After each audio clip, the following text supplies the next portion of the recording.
Hey everyone, welcome to hok'stutoring. In the last video we sketched ellipses. In this video I'll be showing you how to sketch hyperbolas. Right, so first of all, what is a hyperbola?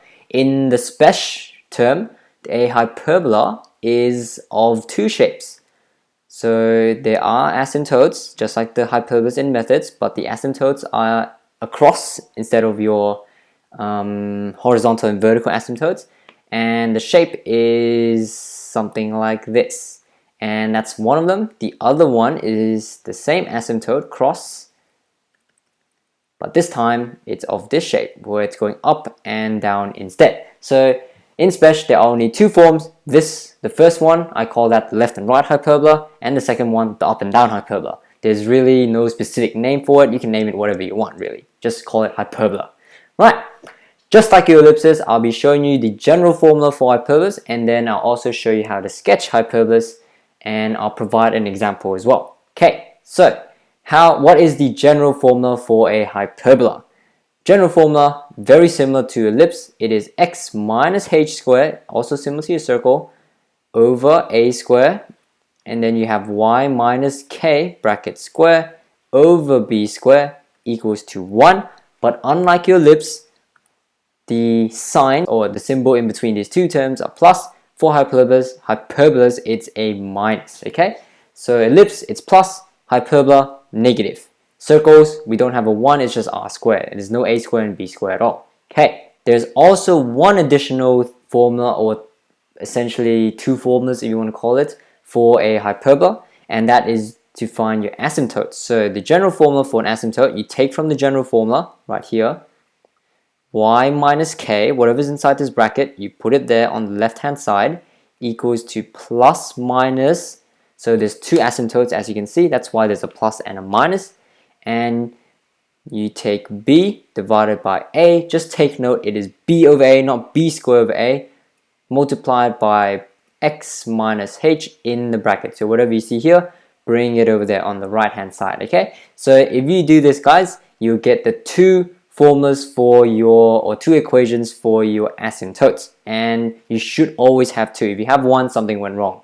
You probably forgot the plus minus in that case. Okay, so that is pretty much it. You get your general formula and you try to find your center, which in this case is the same. We've done that before, hk. And if you want to get your horizontal part, a, that's a root of a squared, and you want b, that is root of b squared. Okay. So guys, let's do an example and I'll show you how to sketch a hyperbola in action.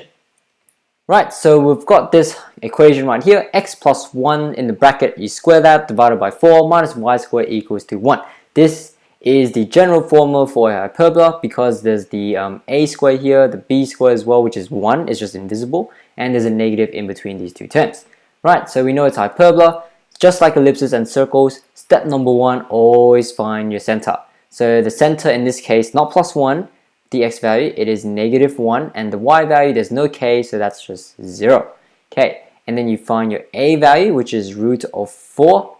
Just remember, a is always the root of the denominator under the x, okay? So in that case, root of 4, and that's, we get 2.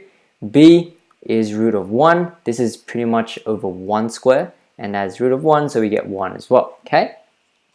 Right, for hyperbolas you have to do an additional step, step number 2, and that is to find your asymptotes. Unlike ellipses and circles, hyperbolas do have asymptotes, and for every time there's an asymptote you always have to label them. So we need to find that, and the general formula is y minus k equals plus minus b over a bracket x minus h. Okay, you do the same thing over here, just replace numbers. What is y? Y is just y. Is there minus k? No, there's none. So on the left hand side is just y. We have a plus minus b over a. B is 1. We found it here. And a is 2. So it's just 1 over 2. And then x minus h is x plus 1. Right there. X plus 1. Okay. Now we should get two equations. Y equals to half x. So we multiply the positive half to x plus half times 1 as well.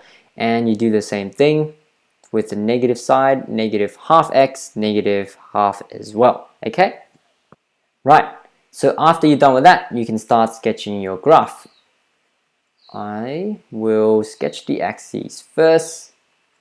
That is your y-axis, that is your x-axis, and when you look at your center, it is -1, 0. So you put a label or put a dot for -1, 0. That is your center. Okay, so hyperbolas technically don't have a center, but I call the center as the point where your asymptotes intersect each other. So sketch your asymptotes first. Half x plus half, so it meets the y-intercept at half. Just try your best. I don't really have a ruler, but get a straight line. Same thing over here. The other asymptote is -half x minus half. Your y-intercept is -half, and it's a negative gradient, so it goes this way. And it is an x, or it is a cross, so you should be expecting that all the time. And it does look like a cross, so that's fine. And then afterwards, guys, you can start sketching your actual hyperbola. Okay, like I mentioned before, there are two forms of hyperbolas. There's this one, the one going left and right, and there's this one going up and down. The one that goes left and right is when you have the x plus 1, whatever x, the x term in front of the y term. So if it's x minus y, so x squared minus y squared, you take this part right here, okay, the left and right hyperbola. But if it's y squared in front and then you minus x squared, then you take this form instead. And in this example right here, we have x squared in front of y squared, so we take the left and right hyperbola. So it's like a systematic process. We know it's a left and right, so you go to your center, just like your ellipse, just like your circle, you go to your center, you get the x value right there, -1, you add it and subtract it to 2. So -1 minus 2 gives us -3, so I'll put -3 right here. -1 plus 2 is 1, so maybe I'll put a 1 somewhere here. 1.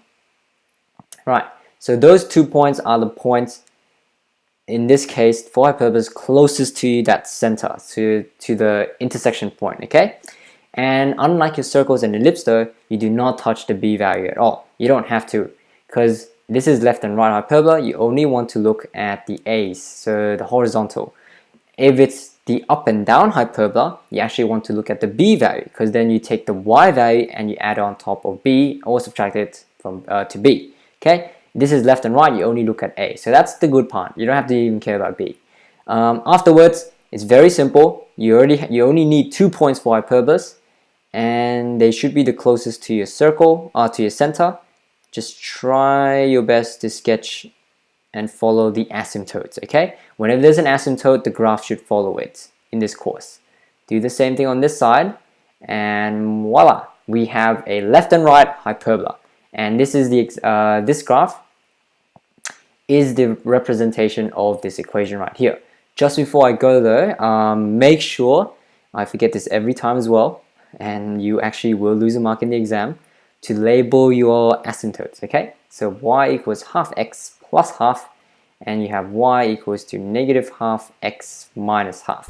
Label your x-intercepts as well. I already did it here, -3 and 1, and you should be good to go, okay? If you have any questions from the textbook, leave a comment below, and hopefully I'll go through it as well. But aside from that, guys, thanks for watching, and I'll see you in the next lesson.